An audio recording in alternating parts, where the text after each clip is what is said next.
అదిరన్ సంచ మహేశ్వరంకి అతి సమీపంలో HMDA approved villa ప్లాట్లు ఈఎంఐ మరియు బ్యాంక్ లోన్ సౌకర్యం అందుబాటులో.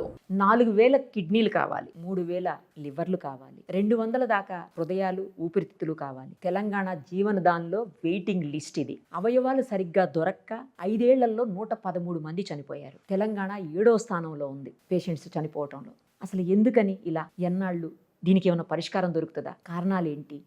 ఇవన్నీ కూడా మనం జీవన్ దానికి సంబంధించి హెడ్ చేస్తున్నటువంటి డాక్టర్ శ్రీభూషణ్ గారు ఉన్నారు, నెఫ్రాలజిస్ట్, సీనియర్ డాక్టర్. ఆయన నిమ్స్లోనే నెంబర్ 1 డాక్టర్. ఒకసారి ఆయనతో మాట్లాడదాం. డాక్టర్ గారు నమస్తే అండి. డాక్టర్ గారు, చూస్తుంటే చాలా బాధ అనిపించింది. ఈ ఆర్గాన్స్ డొనేషన్ అనేది కేవలం కెడావర్ డోనర్స్ నుంచి తీసుకోవాలి అనే ఒక ఇది ఉంది. లేదు అంటే కనుక జీవన్ దాన్ ట్రస్ట్ నుంచి ఏవైతే ఈ బ్రెయిన్ డెడ్ అయిన కేసెస్ కావచ్చు అలాంటి వాటిల్లో నుంచి తీసుకోవాలి అని ఉంది.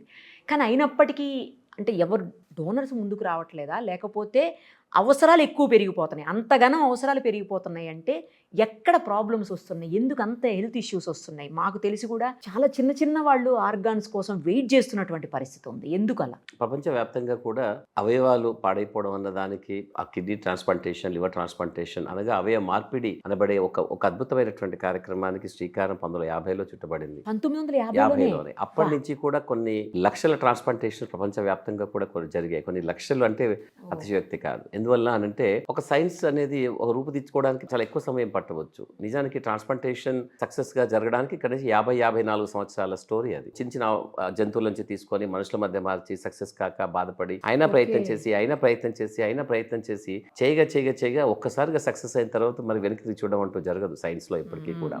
సైన్స్ నెమ్మదిగా పురోగతి చూపిస్తుంది, కానీ ఒకసారి ఒక మంచి గమనం ఏర్పడిన తర్వాత అది చాలా వేగంగా ముందుకెళ్తుంది అన్నది కిడ్నీ ట్రాన్స్ప్లాంటేషన్ వీటిల్లో మనకి చక్కగా కనపడుతూ ఉంటుంది.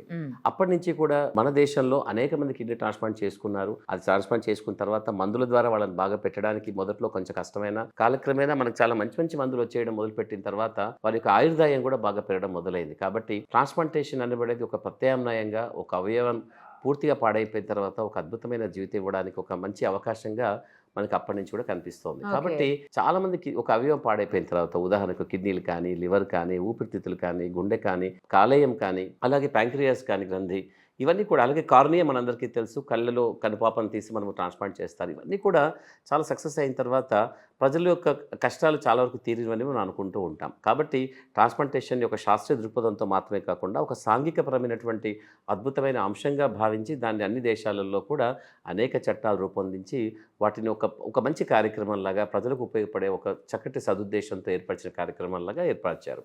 అయితే మన దేశంలో కూడా 1994లో మొట్టమొదటిసారిగా అప్పటిదాకా దిశ లేకుండా పోతున్నటువంటి ఒక ఆర్గాన్ ట్రాన్స్ప్లాంటేషన్ అనబడే ఒక కార్యక్రమాన్ని అద్భుతంగా చేయడం కోసం ఒక చట్టాన్ని తీసుకురావడం జరిగింది. 1994లో ఆ చట్టం పార్లమెంట్లో నమోదు చేసి దాన్ని ఆమోదించబడిన తర్వాత 1995లో ఆంధ్రప్రదేశ్ రాష్ట్రంలో దాన్ని ఆమోదించారు. ఆ తర్వాత దాంట్లో కొన్ని సవరణలు జరిగాయి 2011లోను 2014లోను. ఆ తర్వాత 2 సవరణలు కూడా ఇటీవల మార్చి 26వ తారీఖు 2025లో తెలంగాణ రాష్ట్రంలో కూడా అసెంబ్లీలో దాన్ని ఆమోదించబడేలా చేయగలిగాం.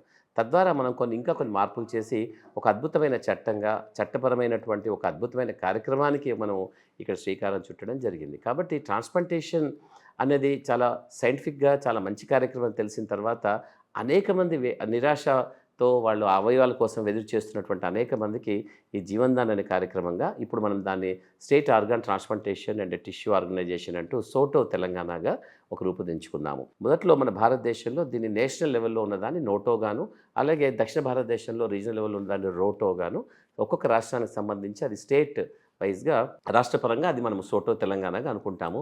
మన రాష్ట్రంలో మొదటి నుంచి కూడా అది జీవన్ దాన్ అనబడే ఒక కార్యక్రమం లాగా అది చలామణి అవుతోంది. కాబట్టి ఇప్పుడు మనం జీవన్ దాన్ ద్వారా ఎవరైతే ఆశావహులు ఉంటారో అవయవదానం కోసం ఎదురు చూసినటువంటి వాళ్ళు ఇక్కడ మనం రిజిస్టర్ చేసుకుంటే వాళ్ళకు రకరకాల పద్ధతుల అంశాల ఆధారంగా వాళ్ళకి మేము అటువంటి అవయవాలను వాళ్ళకి మేము అలొకేట్ చేయడం జరుగుతూ ఉంటుంది. సార్, ఇప్పుడు అసలు ఇంత అవసరం ఎందుకు పడుతుంది జనాలకు? ఆర్గాన్స్ అంత వెయిటింగ్ లిస్ట్ ఎందుకు ఉంది? నిజానికి జనాభా పెరుగుతున్నప్పుడు రకరకాల జబ్బులు కూడా కొత్తగా వస్తూ ఉంటాయి. ఒక దేశం అని కాకుండా, ఒక ప్రాంతం అని కాకుండా అనేక దేశాలలో కిడ్నీ జబ్బులు, లివర్ జబ్బులు, వాటితో వచ్చి పాడైపోవడం పూర్తిగా చూస్తూ ఉంటాం.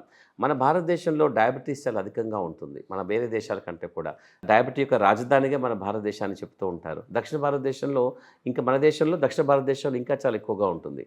సో డయాబెటీస్ అనేది మొట్టమొదటి కారణం అయినప్పటికీ రకరకాల ఇతరత్ర కారణాలు కూడా, జన్యుపరమైన కారణాల చేత, వాళ్ళ అనువంశికంగా వచ్చిన కారణాల చేత, చిన్నపిల్లలకి మీరు ఉదాహరణగా చెప్పారు మీరు కూడా, చిన్న చిన్న పిల్లలందరికీ కూడా జబ్బులు వస్తూ ఉన్నాయి. అది లివర్ అయితేనేమి, కిడ్నీ అయితేనేమి, చాలా అకారణంగా కూడా గుండె ఉన్నపళంగా మెత్తగా అయిపోవడము, గుండె పంపు లేకపోవడము, చిన్న చిన్న ఇన్ఫెక్షన్ల కారణాల చేత ఊపిరితిత్తులు బాగా దెబ్బతినడము, చిన్నపిల్లలకి చాలా చిన్న వయసులో డయాబెటీస్, టైప్ 1 డయాబెటీస్ అంట, మధుమేహం, అది ప్యాంక్రియాస్ గ్రంథి యొక్క ఇన్సులిన్ యొక్క తయారీలో లోపం వల్ల జరుగుతూ ఉంటుంది. వీళ్ళందరూ కూడా అవయవాలు మార్చుకోవాల్సిన అవసరం ఉంటుంది. ముఖ్యంగా కిడ్నీ పరంగా చూస్తే కేవలం డయాబెటీస్ మాత్రమే కాకుండా జన్యుపరమైనటువంటి రకరకాల glomerular and tubular interstitial diseases వల్ల, మందుల వల్ల, అలాగే రకరకాల ఇతరత్ర ఇన్ఫెక్షన్ల వల్ల ఈ కిడ్నీలు పాడైపోవడం చూస్తూ ఉంటాం. కాబట్టి మీరు ఉపోద్ఘాతంలో చెప్పినట్టుగా 4,000 మందికి పైగా మన తెలంగాణ రాష్ట్రంలో ప్రజలందరూ వెయిట్ చేస్తున్నారు, 4,000కి పైగా కిడ్నీలు కావాలని చూస్తున్నారు. నిజానికి చాలా తక్కువ నెంబర్ అది. యాక్చువల్గా అది సంపూర్ణమైన నెంబర్ ఏమీ కాదు. చాలా తక్కువ మంది మాత్రమే అవగాహన లోపంతో చాలా తక్కువ మంది మాత్రమే రిజిస్టర్ చేసుకుంటున్నారు.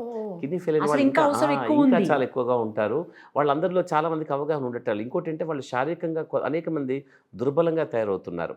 బహుశా వాళ్ళలో జబ్బును గుర్తుపట్టుకోవడం వాళ్ళు చాలా ఆలస్యం కావడము, వాళ్ళకి ఒక ఆసుపత్రికి వెళ్ళి ట్రీట్మెంట్ తీసుకోవాల్సిన అవసరం ఉంటుందని వాళ్ళు గుర్తించడం చాలా ఆలస్యంగా చేయడము, వాళ్ళకి మొదట్లో వాళ్ళకి ఒక సరైనటువంటి ఒక సలహా సూచనలు ఇచ్చి వాళ్ళని మంచిగా చూసుకోవడం లాంటివి జరగటం లేదు. అందువల్ల వాళ్ళు డయాలసిస్ రావడానికే వాళ్ళు దానికంటే ముందుగానే వాళ్ళు చనిపోతున్నారు చాలామంది.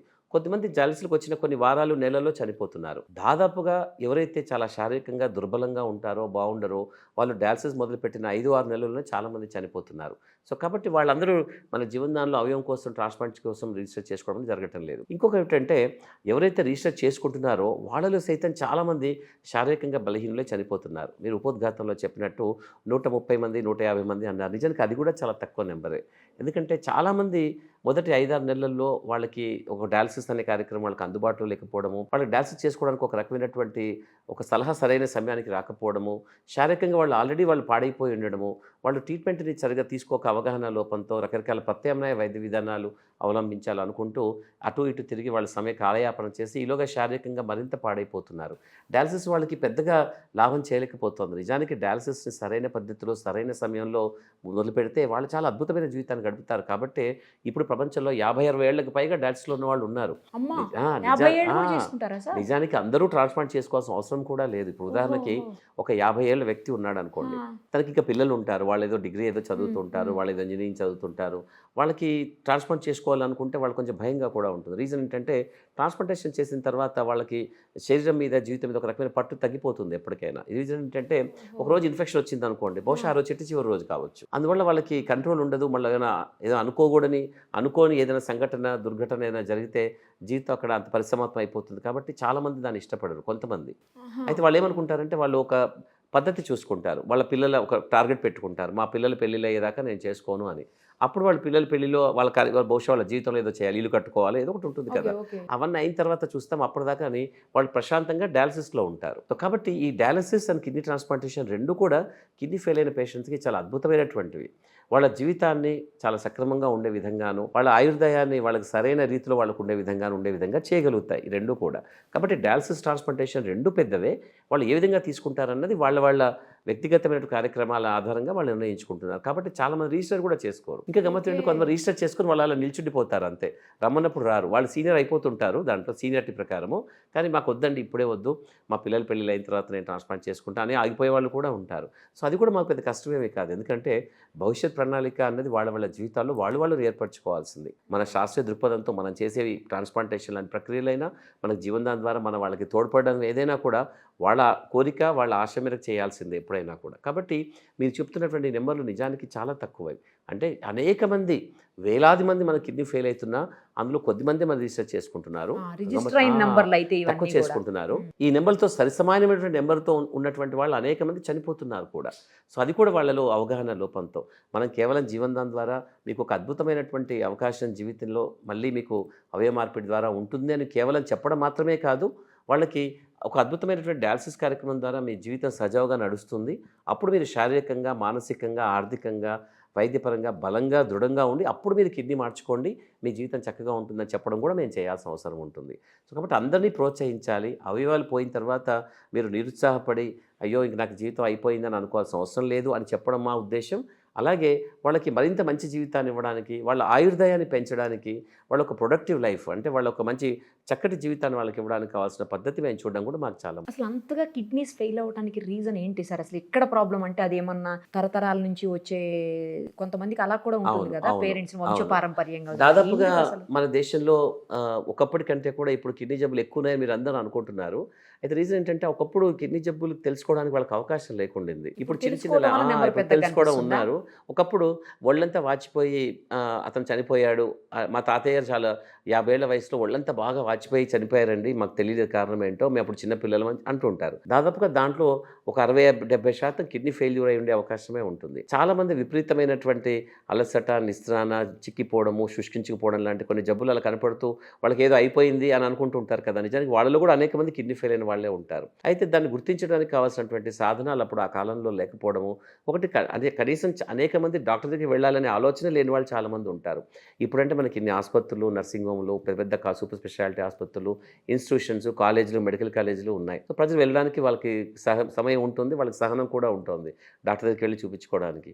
అప్పుడు ఆ కాలంలో లేదు. దేశం మొత్తంలో కూడా వైద్య రంగంలో ఒక అద్భుతమైనటువంటి ఒక మార్పు గత 20-25 సంవత్సరాలుగా వచ్చేసింది.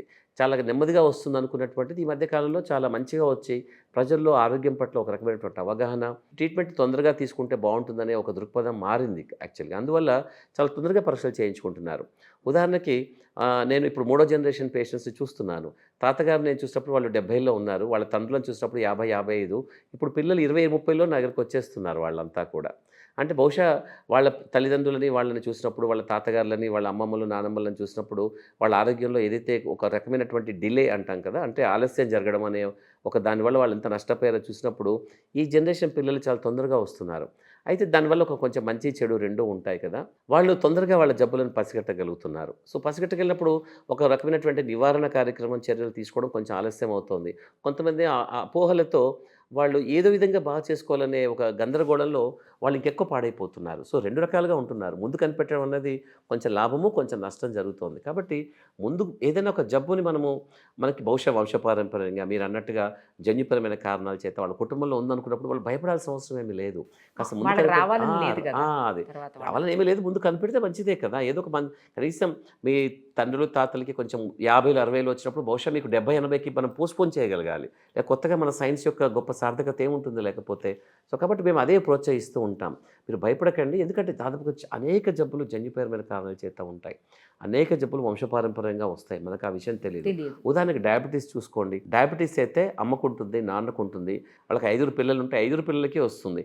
ఎవరికి ముందు వస్తుంది తెలియక్కర్లేదు. మొట్టమొదటిగా 4వ వాడికి వస్తుంది, తర్వాత 2వ వాడికి వస్తుంది, తర్వాత 5వ వాడికి వస్తుంది, తర్వాత 1వ వాడికి వస్తుంది, తర్వాత 3వ వాడికి, ఇలా ఉంటుంది. సో కాబట్టి ఎవరికి ఎప్పుడు వస్తుంది అనేది వాళ్ళ శక్తి సామర్థ్యాలు, వాళ్ళు ఎలా ఉన్నారు, వాళ్ళ శరీరాన్ని ఎలా బాగా చూసుకున్నారు, లైఫ్ స్టైల్, ఇవన్నీ బట్టి కార్యక్రమాలు బట్టి ఆధారపడి ముందు వెనక ఉంటుంది అన్నట్టు. కాబట్టి రావడం అనేది తథ్యం. ఎందువల్ల అనంటే డయాబెటీస్ లాంటి ప్రత్యేకమైనటువంటి జీన్స్, హై బ్లడ్ ప్రెషర్ లాంటి జీన్స్ కానీ, చిన్న వయసులో గుండె జబ్బులు, ఒక పిల్లవాడు వాళ్ళ నాన్న 45 ఏళ్ల వయసులోనే హార్ట్ అటాక్తో చనిపోయాడని చెప్తూ ఉంటారు. అటువంటిది ఈ జన్యుపరంగా ఈ పిల్లలందరికీ చాలా రిస్క్ ఉంటుంది.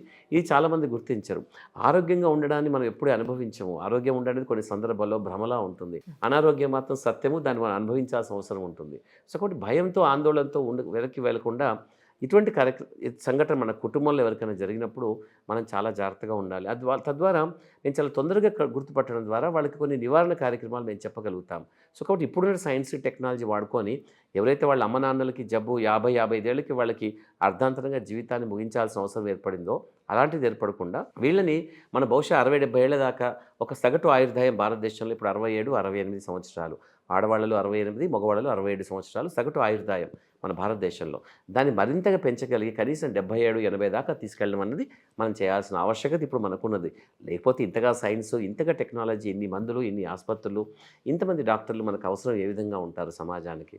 కాబట్టి సైన్స్ని ముందుకు తీసుకెళ్లడంలో ఈ పాత్ర, కిడ్నీ అవయవాలని పాడైపోయినప్పుడు, లివర్ ఫెయిల్ అయినప్పుడు చిన్నపిల్లలకి, ఊపిరితిత్తులు తొందరగా పాడై హార్ట్ అటాక్స్ వచ్చి గుండె మెత్తగా అయిపోయిన వీళ్ళకి ఆయుర్దాయం చిన్నదైపోతుంది. ఒకవేళ అటువంటి సైన్స్ పూర్తిగా దానికి ప్రత్యామ్నాయంగా గుండెకి గుండె, కన్నుకు కన్ను, లివర్కి లివరు, కిడ్నీకి కిడ్నీ అన్నట్టుగా మనం చేయగలిగితే వాళ్ళకి మంచి జీవితం కలుగుతుంది. కాబట్టి ఇది చాలామందికి అవగాహన ఉండట్లేదు. కాబట్టే చాలామంది ఇక జీవితం అయిపోయింది అనుకొని భయపడ్డమో, లేదా ట్రాన్స్‌ప్లాంటేషన్ అంటే మాలాంటి వాళ్ళకి అది ఎలా సాధ్యమవుతుందండి? మీరేదో పెద్దగా చెప్పేస్తున్నారు. రిజిస్టర్ చేసుకో, 4 ఏళ్ళు డయాలసిస్‌లో ఉండు, తర్వాత వచ్చి మేము పిలుస్తాము, నువ్వు వచ్చి ట్రాన్స్‌ప్లాంట్ చేసుకో. ఇవన్నీ మాలాంటి వాళ్ళకి ఎలా సాధ్యమవుతుంది? 3, 4 ఏళ్ళు ఉండడం మేము ఎలా ఉండగలుగుతాము అని అనుకున్న వాళ్ళు ఇప్పుడు 6 ఏళ్ళు, 7 ఏళ్ళు కూడా చాలా చక్కగా ఉన్నారు డయాలసిస్‌లో. తర్వాత కిడ్నీ మార్చుకొని 4, 5 ఏళ్ళుగా చాలా చక్కగా తిరుగుతూ ఉన్నారు కూడా. సో కాబట్టి అసాధ్యం అనుకునే ఉన్నది మన ఆలోచన మాత్రమే, మన భయం మాత్రమే, మన అపోహ మాత్రమే. నిజానికి శాస్త్రీయ దృక్పథంతో చేసే ఈ ట్రాన్స్‌ప్లాంటేషన్ లాంటి ప్రక్రియలు ఎంత గొప్పగా ఉంటున్నాయంటే ఊహించండి. ఎప్పుడు చెప్తూ ఉంటాను, ఒక గుండె మార్పిడి అనుకుందాం. మన మనిషి శరీరంలో గుండె ఉండాలి. గుండె అంటేనే ప్రాణం. అలాంటి ఒక మనిషిని పడుకోబెట్టి ఆ గుండె ప్రదేశం అంతా ఖాళీ చేసి మొత్తం గుండె తీసి పక్కన పెట్టి పాడైపోయిన దాన్ని మళ్ళీ అక్కడంతా క్లీన్ చేసి ఒక సరంజామా అంతా సరిపెట్టుకొని మళ్ళీ కొత్త గుండె పెట్టి అక్కడ రక్తనాళానికి కుట్టేసి మళ్ళీ దాన్ని చక్కగా పెట్టి మళ్ళీ అది లబ్డబ్ అంటూ కొట్టుకునేదాకా చేయడం అన్నది మీరు ఊహించుకోండి ఎంత అద్భుతంగా ఉంటుందో. అంటే సైన్స్ ఎంత గొప్పగా అభివృద్ధి చెందింది మానవాళికి మంచి చేయడం కోసం ఆలోచిస్తే మీరు ట్రాన్స్‌ప్లాంటేషన్ కష్టం అని అనుకోరు. డాక్టర్లు కష్టపడతారా అంటే డాక్టర్లు చదివింది అది కదా, వాళ్ళు చదువుకున్నది, వాళ్ళ నిష్ణానత వాళ్ళు ఏర్పరచుకున్నది అందుకోసమే. సో కాబట్టి దాన్ని ఉపయోగించుకునే ఆలోచన మనకి ఉండాలి. ఇప్పుడు ఒక సెల్ ఫోన్ వాడుకుంటున్నాము, ఒక విమానాలు వాడుకుంటున్నాము టెక్నాలజీలో, అలాగే సైన్స్ కూడా అద్భుతంగా ఉంటుంది. కాబట్టి దాన్ని వాడుకోవాలి. ఎటువంటి అపోహలు, అనుమానాలు పెట్టుకోవాల్సిన అవసరం లేదు. శారీరక ధర్మాన్ని మనం కాపాడుకుంటూ మనం చాలా చక్కగా ఆరోగ్యంగా, బలంగా, దృఢంగా అన్ని విధాలుగా ఉంటే సైన్స్ మనకు అందుబాటులో ఉంటే మనం తీసుకోవడానికి ఈ జీవన్దాన్ అనే కార్యక్రమం ద్వారా అవయవాలు ఏదైతే పాడైపోయిన వాళ్ళు ఉంటారో వాళ్ళు తప్పనిసరిగా రిజిస్టర్ చేసుకొని వాళ్ళకి మేము తొందరగా ఇవ్వాలని, తొందరగా ఇస్తామని నేను చెప్పటం లేదు. ఎందువల్ల అంటే అదొక పెద్ద కార్యక్రమం. అయినప్పటికీ కూడా రిజిస్టర్ చేసుకొని ఒక మంచి ఆశా దృక్పథంతో మీరు అలా ఉండండి. మీకు ఎప్పుడైనా కూడా మీకు అవయవ మార్పిడి చేసుకునే అవకాశం వస్తే మాత్రం దాన్ని వదులుకోవాల్సిన అవసరం ఎప్పటికీ లేదు. సార్ మీరు నెఫ్రాలజిస్ట్ కాబట్టి ఒక్కసారి అసలు కిడ్నీల గురించి మాట్లాడదాం కొంచెం సేపు. సార్ కిడ్నీస్ అసలు ఫెయిల్ అవ్వకుండా ఉండాలన్నా, అవి అనారోగ్యం పాలు కాకుండా ఉండాలన్నా ఎలాంటి జాగ్రత్తలు తీసుకోవాలి? దాదాపుగా మంచి ఆరోగ్య లక్షణాలు మనిషికి ఏదైతే ఉంటాయో అవన్నీ కూడా తప్పనిసరిగా వాళ్ళ ఆరోగ్యం ఉండడానికి, ప్రతి అవయవము బాగుండడానికి ఉపయోగపడుతుంది. నిజానికి మీరు ఉదాహరణకి రోజు వాకింగ్ బాగా చేశారనుకుందాం. రోజు ఒక అరగంట 45 మినిట్స్ మీరు నడుస్తూ ఉంటారు. ఆ తర్వాత ఒక 10-15 నిమిషాలు ప్రాణాయామం, యోగా చేసుకుంటారు. లేకపోతే స్విమ్మింగ్ చేస్తారు, సైక్లింగ్ చేసేవాళ్ళు చాలామంది ఉంటారు. ఇవన్నీ కేవలం ఒక అవయవం కోసం కాకుండా శరీరం మొత్తంలో ఉన్నటువంటి ప్రతి అవయవానికి ఒక రకమైనటువంటి అద్భుతమైనటువంటి శక్తిని ఇస్తూ ఉంటుంది. మనం అనుకున్నట్టు డాక్టర్లు అందరూ కూడా ఒక్కొక్క అవయవం వైజ్గా డివైడ్ అయి ఉన్నారు. కళ్ళ డాక్టరు, పళ్ళ డాక్టరు, కిడ్నీల డాక్టరు, కీళ్ళ డాక్టర్లు అంటూ. కానీ శరీరానికి అటువంటి ధర్మం ఉండదు. శరీరం అంతా ఒక్కటేలాగా పనిచేస్తుంది. శరీరం అంతా ఒక్కలాగానే ఉంటుంది. కాబట్టి ఒకదానికి మధ్యలో ఒక అద్భుతమైనటువంటి ఒక సంభాషణ ఎప్పటికీ జరుగుతూ ఉంటుంది. ఆర్గాన్స్ క్రాస్ టాక్ అంటూ ఉంటాం మేము. ఆర్గాన్ క్రాస్ టాక్ అంటే ఒకవేమో ఇంకో అవయం మాట్లాడుకుంటూ ఉంటుంది. మనం పక్క వాళ్ళతో మనం మాట్లాడడం అది వేరే విషయం, కానీ పక్కకి వాళ్ళతో కూడా మనం మాట్లాడడం, కానీ అవయవాలన్నీ మాట్లాడుకుంటూ ఉంటాయి. ప్లస్ అది చాలా సుహృద్భావ వాతావరణంలో పనిచేస్తూ ఉంటాయి. మన సమాజంలో మనలా కాదు, అవన్నీ చాలా చక్కగా ఉంటాయి, చక్కగా అమరివి ఉంటాయి. మనం అంటే హెచ్చు తగ్గులు, నువ్వు గొప్ప నేను గొప్ప అనుకుంటూ ఉంటాం. శరీరానికి అదేమి కాదు. గుండెకి కిడ్నీ కావాలి, కిడ్నీకి మెదడు కావాలి, మెదడుకి ఇంకేదో గ్రంథి కావాలి, మళ్ళీ కండర కావాలి, కండరాలకి మళ్ళీ కిడ్నీ కావాలి, కండరాలకి మెదడు కావాలి. చూడండి, ప్రతి ఒక్క అవయవం శరీరంలో ఉన్నటువంటి ప్రతి కణజాలం కూడా ఇంకొక కణజాలంతో కలిసికట్టుగా ఒక సుషుప్త వాతావరణంలో చక్కగా పనిచేస్తూ ఉంటాయి. కాబట్టి ఒక శరీరం ఒక అద్భుతమైన నిర్మాణం. అసలు ప్రకృతిలో మనిషి శరీరం అంతా ఒక అద్భుతమైన నిర్మాణం ఇంకో దాన్ని చూపించడం అనేది చాలా చాలా అసాధ్యం. మనం చెట్లు పుట్టలు చూస్తాము, అవి చాలా అద్భుతాలే, కాదని చెప్పటం లేదు. చిన్న చిన్న సూక్ష్మమైన క్రిములను చూస్తాము, అందమైన పూలను చూస్తాము, ఇవన్నీ అద్భుతమైన నిర్మాణాలే. కాకపోతే వాటన్నిటిని పక్కన పెట్టేసి కేవలం ఒక మనిషికి ఒక మెదడు, ఒక జీవము, ఒక కదలిక నేర్పరిచినటువంటి అద్భుతమైన నిర్మాణము, అది ఒక మనిషి యొక్క ఆకారంలో అన్ని విధాలుగా ఇమిడే విధంగా ఎంత అద్భుతంగా పెట్టిన తర్వాత మనిషి యొక్క శరీర నిర్మాణం యొక్క ధర్మము ఏ విధంగా ఉంటుందో తెలిసిన డాక్టర్లకు మాత్రం మనిషి శరీరమే ఒక మహాద్భుతం ప్రపంచంలో. సో కాబట్టి మనం చేసే ప్రతి మంచి పని ప్రతి ఒక్కదానికి లాభం అవుతుంది. నేను చెప్పినట్టుగా మీరు సైక్లింగ్ చేయండి, రోజు ఒక అరగంట, రోజు ఒక స్విమ్మింగ్ చేయండి, మితాహారాన్ని తీసుకోండి. అన్ని విషయాలు కొంచెం మనకి ఏది ఆరోగ్యం అని చెప్పడం అనేది సులభం కాదు. మన పూర్వీకులు చాలా వరకు మనకు చెప్పి పెట్టారని. మన పూర్వీకులు కేవలం మన దేశమే కాదు, ప్రపంచంలో అన్ని దేశాల పూర్వీకులు చాలా అద్భుతమైన జీవితాన్ని వాళ్ళు గడిపారు. తర్వాత తరాల కోసం కొన్ని అనేక రకాల అంశాలని ఆరోగ్యపరంగా మార్గదర్శకంగా చెప్పి వెళ్ళారు. మనం వాటిని పాటించగలిగితే చాలు. చుట్టూన్న భౌగోళిక వాతావరణ పరిస్థితుల రీత్యా ఎటువంటి ఆహారాన్ని తీసుకోవాలి, నీరు ఎలా తీసుకోవాలి, ఏ విధమైనటువంటి శారీరక శ్రమ చేయాలి అనేటువంటి అనేక అంశాలు మనకంతా చెప్పి వెళ్ళారు. ఉదాహరణకు ఆహారంలోనే తీసుకుందాం. పూర్వీకులు ఎప్పుడు చెప్పారు మితాహారాన్ని తీసుకోండి, వేళకి సమయపాలన పాటించండి, ఆహారం విషయంలో ఎప్పుడు పడితే అప్పుడు తినకండి అన్నాం. కానీ మనం దాన్ని మార్చేసాం కదా.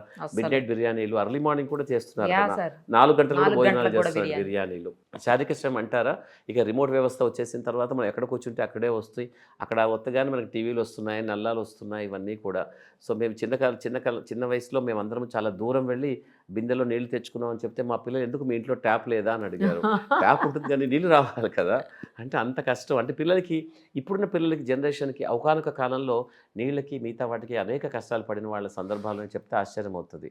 సో కాబట్టి మనిషి శరీరాన్ని ఆరోగ్యపరచగలిగే మీ మంచి అలవాటే ప్రతి అవయవానికి కాదు, కిడ్నీ కూడా చాలా బాగుంటుంది. ఇది నిజంగా నేను చెప్పదలుచుకున్నటువంటి ఒక ముఖ్యమైన అంశం. అయితే ఇప్పుడు కొత్త దాంట్లో మీరు ఫలానా పౌడర్లు తినండి మీకు మెదడు బాగుంటుంది, మీ పిల్లలు మ్యాథమెటిక్స్ బాగా చేస్తారనే గమ్మత్తైన అడ్వర్టైజ్మెంట్స్ మేము చూస్తూ ఉంటాం. అవును సార్. నిజానికి అలా ఏం ఉండదు. అలాగా ఒక అవయవానికి మంచి మాత్రము చెడు మాత్రం అంటూ ఏముండదు. శరీర ధర్మాన్ని పాడు చేయగలిగేది శరీరం మొత్తాన్ని పాడు చేయగలుగుతుంది. అది ఏ రూపంలో, జబ్బు రూపంలో ఎప్పుడు ఎక్కడ బయటపడుతుందో చెప్పడం చాలా కష్టం. కాబట్టి శరీరాన్ని ప్రేమగా మంచిగా చూసుకోండి. దాన్ని ఆరోగ్యం పరంగా చూసుకోవడం అనేది కూడా దాంట్లో ఒక అంశమే.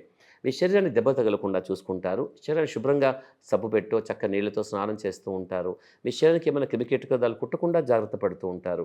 ఇవన్నీ కూడా మంచి మంచి లక్షణాలు ఇవన్నీ కూడా. సో కాబట్టి అవన్నీ జాగ్రత్తగా చూసుకున్నట్టుగా లోపల అంతర్గతంగా ఉన్నటువంటి అవయవాలను కూడా బాగా చూసుకోవాలనుకుంటే మాత్రం మీరు కొంచెం జాగ్రత్తగా ప్రణాళికబద్ధంగా ఉండాల్సిందే. అందులో మొట్టమొదటి ఆహారం. ఇప్పుడున్నటువంటి ఆహార పద్ధతుల్లో స్థూలకాయం బాగా పెరుగుతోంది. కిడ్నీ లాంటి అవయవాలకి అత్యంత ప్రధానమైనటువంటి శత్రువు ఏదన్నా ఉందంటే అదే అవుతుంది. ఆ తర్వాత మన అలవాట్లు, స్మోకింగ్, ఆల్కహాలిజం. స్మోకింగ్ అనేది ఎంత పెద్ద చెడ్డదంటే దాదాపుగా అది చేసినంత హాని బహుశా ప్రపంచంలో మానవాళికి ఇంకొక అనుభవం కూడా చేసి ఉండకపోతేమో అని నాకు అనిపిస్తూ ఉంటుంది. వ్యక్తిగతంగా ఎన్ని కుటుంబాలని ఈ స్మోకింగ్ వల్ల నేను కష్టపడగా చూశాను. చక్కగా 6 అడుగుల ఆజానుభావుడు అనుకున్నటువంటి వ్యక్తి 20 ఏళ్లకు మొదలు పెడతాడు స్మోకింగ్, 40 ఏళ్ళకి శరీరం పాడైపోతుంది, 45-47 ఏళ్ళ వయసులో కాలుకు ఒక రక్తనాళం పాడైపోతుంది, ఒక కాలు తీసేస్తారు, 49 ఏళ్ళకి రెండో కాలు తీసేస్తారు. 6 అడుగుల వాడు సభానికి సగం అయిపోతాడు ఒక్కసారిగా 2 కాళ్ళు తీసేసిన తర్వాత. ఆ డిప్రెషన్లో చనిపోయిన వాళ్ళని కూడా నేను చూశాను. ఇక స్థూలకాయంతో వచ్చే డయాబెటీస్, అధిక రక్తపోటు, చిన్న వయసులో వచ్చే గుండె జబ్బులు, కిడ్నీ జబ్బులు, ఇవన్నీ కూడా అన్ని జబ్బులకి మాతృక లాంటిది స్థూలకాయం. ఎప్పుడైతే ఒబిసిటీ వస్తుందో పిల్లలకి చిన్న వయసులో వస్తుంది. ఇప్పుడు ఒకప్పుడు ఒక క్లాస్లో 20 మంది పిల్లలు ఉన్నారంటే అందులో ఒక్కడే లావుగా ఉండేవాడు. ఇప్పుడు 20 మంది లావుగా ఉంటున్నారు, ఒక్కడు లేదా ఇద్దరు సన్నగా ఉంటున్నారు. సో పిల్లల్లోనే చిన్న వయసులో మనం ఆరోగ్య క్రమశిక్షణ ఇవ్వలేక వాళ్ళకి స్థూలకాయంగా కారణమైతే వాళ్ళకి డయాబెటీస్, హైపర్టెన్షన్ వచ్చి 25-28 ఏళ్ల పిల్లలకి డయాబెటీస్ వస్తే వాళ్ళు 30-32 కిడ్నీ ఫెయిల్తో వస్తున్నారు మా దగ్గరికి. పాతకాలంలో మేము 50-55 ఏళ్ల వయసులో షుగర్ ఉన్న వాళ్ళని మేము 65-70కి చూస్తున్నాము. ఇప్పటికీ నాకు 75-80 ఉన్న వాళ్ళలో అనేక మంది 50లో డయాబెటీస్ తెచ్చుకున్న వాళ్ళు ఉన్నారు. కానీ వాళ్ళకి పెద్దగా హాని జరగలేదు. వాళ్ళు సాధారణ జీవితాన్ని 75-80 దాకా లాక్కు రాగలిగారు. కానీ చిన్నపిల్లలు ఇప్పుడు డయాబెటీస్ వస్తే వాళ్ళు 20-25-28లో వాళ్ళు 30-32కి వాళ్ళు కిడ్నీ ఫెయిల్ అయ్యి వచ్చేస్తున్నారు. అంటే దాదాపు 12-15-18 సంవత్సరాలు పట్టాల్సినటువంటి జబ్బు కిడ్నీ పాడవడానికి 2 లేదా 3 ఏళ్లలోనే కిడ్నీలు పాడైపోతున్నాయి. దానికి కేవలం జబ్బు ఒక్కటే కారణం కాదు. వాళ్ళ ఆహారపు అలవాట్లు, శారీరక శ్రమ, వాళ్ళు తాగే మంచినీళ్ళు, వాళ్ళు తీసుకున్న పదార్థాలలో ఉన్నటువంటి అనేక కల్తీ పదార్థాలు, పీల్చే గాలిలో ఉండే కాలుష్యము, ఇవన్నీ కూడా కారణమవుతున్నాయి. ఇక వీటికి తోడుగా చీటికి మాటికి చిన్న వాటికి మందులు వేసుకోవడాలు. మందులు అన్నీ మనకు కావాల్సిందే. మందులు మనం చక్కగా ఉండాలి. మనమే కష్టపడి మన సైన్స్ డెవలప్ చేసుకుని మందులు తెచ్చుకున్నాం. మీకు ఒక ఇన్ఫెక్షన్ వచ్చిందనుకోండి, యాంటీబయాటిక్ మన డాక్టర్లు ఇవ్వాలి. నొప్పి వచ్చిందనుకోండి, నొప్పి తగ్గించాలి. విరోచనాలు అయ్యాయనుకోండి, విరోచనాలు తగ్గించాలి. తలనొప్పి వచ్చినా మందులు వాడాలి. జబ్బులు వచ్చాయి, మందులు వాడాలి. బీపీ పెరిగింది, మందులు వాడాలి. ఇవన్నీ మనకి కావాల్సిందే. కానీ చీటికి మాటికి అకారణంగా మందులు వేసుకోవడము, దీర్ఘకాలికంగా వేసుకోవడము, ఇలాంటి రకరకాల కార్యక్రమాలతో పాడైపోతున్నాయి. ఒక చిన్న ఉదాహరణ చెప్తాను. చాలామంది గ్యాస్ అంటూ చాలా కష్టపడుతూ ఉంటారు. నిజానికి అది వాళ్ళ అలవాటులో వచ్చిన తప్పు అది. అంటే చాలామందికి విపరీతంగా డిన్నర్ తినడము, పెద్ద మొత్తంలో డిన్నర్ చేయడము, ఆలస్యంగా డిన్నర్ చేయడము, 10:30-11 గంటలకి టక్కున మళ్ళీ పడుకుంటారు వెంటనే వెళ్ళి.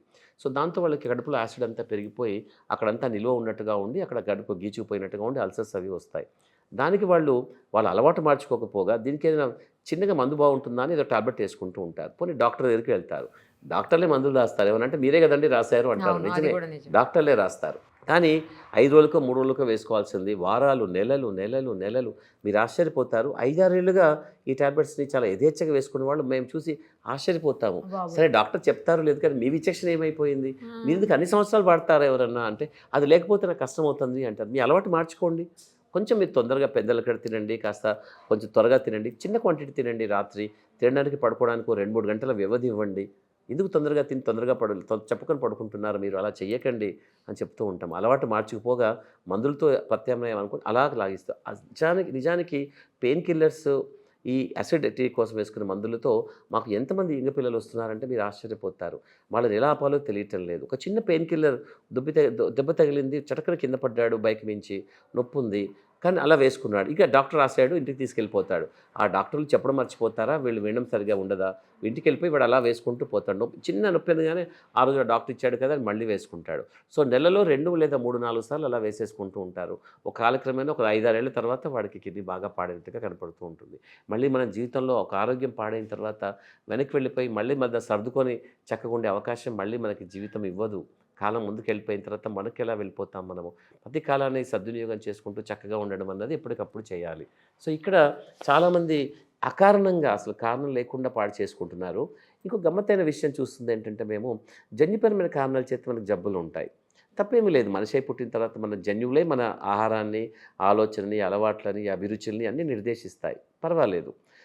జీన్స్ ఉండాల్సిందే. జీన్స్ లేకపోతే మనిషి ఎలా ఉంటాడు? అయితే ఆ జబ్బులు వచ్చే జీన్స్ను ఒకప్పుడు 50, 60 ప్రతిఫలించేవి వాళ్ళందరికీ కూడా. అంటే వాళ్ళకి 50 ఏళ్ళకి డయాబెటీస్ రావడము, వాళ్ళకి ఫర్ ఎగ్జాంపుల్ జబ్బు రావాలనుకుంటే వాళ్ళకి 70 ఏళ్ళకి రావడము, ఓ క్యాన్సర్ జీన్ ఉందనుకోండి 75 ఏళ్ళకి రావడము, అలా జరుగుతూ ఉండేది. ఇప్పుడు అవన్నీ కూడా చాలా తొందరగా వచ్చేస్తున్నాయి. ఓకే, వాతావరణంలో వచ్చిన మార్పులు, రకరకాల వైరస్లు, ఆహారము, ఇవన్నీ ప్రభావితం చేస్తున్నాయి.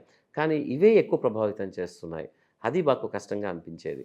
తొందరగా మనకి తెలియటం లేదు ఏం తింటున్నామో. కూరగాయలు మనం తింటున్నాం కూడా ఏదో మనం అప్పటికప్పుడు కడిగేసుకుంటున్నాం, కానీ దాని లోపలికి వెళ్ళిపోయిన పదార్థాలు మనం ఎలా తీస్తాము.